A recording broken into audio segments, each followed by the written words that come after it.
States is threatening an indefinite naval blockade of Iran. Brent crude is back at $91 per barrel.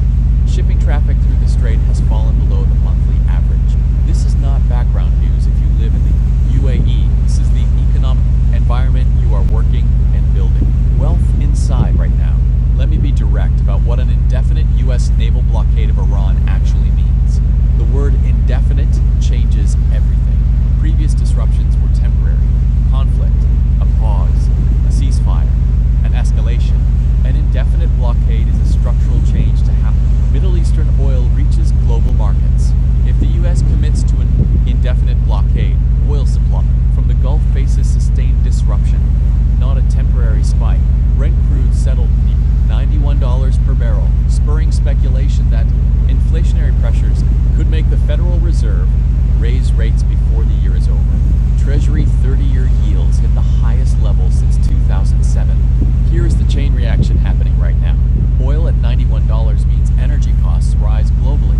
Rising energy costs mean inflation reaccelerates. Reaccelerating inflation means the Fed has justification for rate hikes, not cuts. Rate hikes mean mortgage costs go higher from already near decade highs. Higher mortgage costs mean property markets cool further.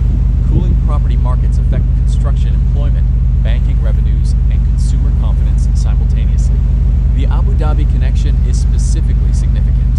Abu Dhabi National Oil Company is the UAE's flagship energy company.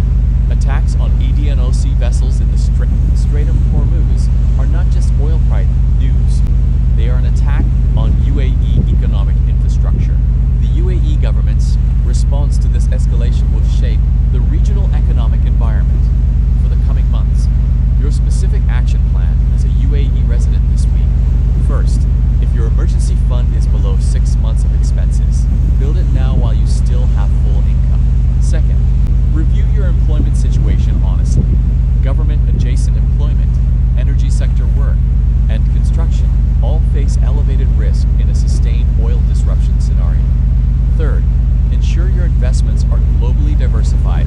UAE and GCC asset concentration in a period of regional conflict is a risk that diversification directly addresses. Fourth, fixed rate debt is your friend right now. Variable rate debt in a rate hike environment is your enemy.